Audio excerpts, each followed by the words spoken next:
V torek bo minilo 6 let od smrtonosne eksplozije v pristanišču Bejrut.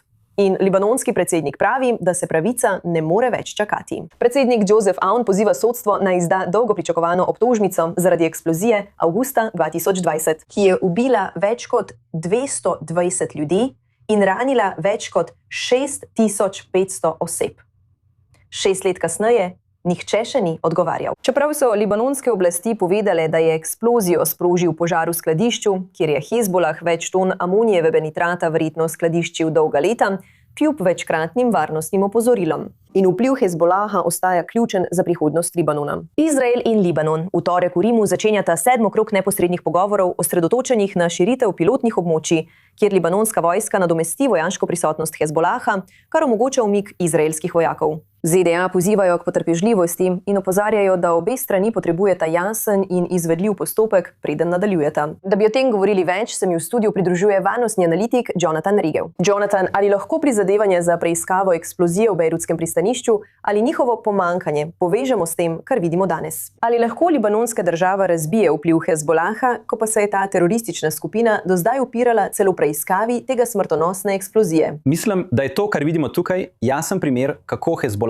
pravi ne pomeni ne. Zato tudi 6 let kasneje, kot ste rekli, ni nobene preiskave o tem, kaj se je zgodilo v Bejrutu.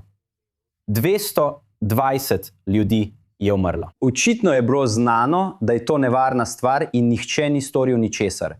In vendar ima nekdo interes, da se to ne preiskuje. In zato se tega ne preiskuje. Enako bi lahko rekli za vsak poskus demilitarizacije Hezbolaha, da bi omogočili izvajanje izraelsko-libanonskega sporazuma. Zaenkrat se to dogaja, vendar, če pride trenutek, ko se bo Hezbolah počutil ogroženega, lahko domnevamo, da bo Hezbolah rekel ne.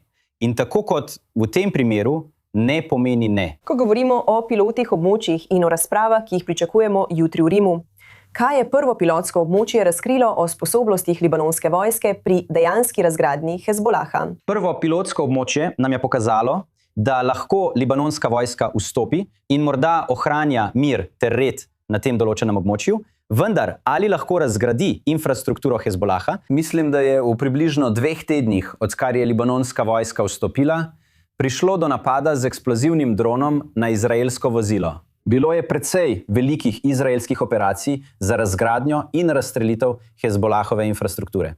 Torej, vojska lahko vstopi, libanonska vojska lahko morda vstopi in ohranja določen red na teh območjih. Ja, ali lahko razgradi Hezbolah? To lahko stori na enak način, kot libanonska vlada preiskuje eksplozijo v bejrutskem pristanišču. Zato, če 6 let kasneje država ne more preiskati, kaj se je zgodilo v pristanišču, ker Hezbolah za to ni zainteresiran, potem lahko domnevamo, da bo čez 6 let enaka situacija na meji. Razen, če ne pride druga sila in razpusti Hezbolah. Če bo dovoljenje iz Washingtona.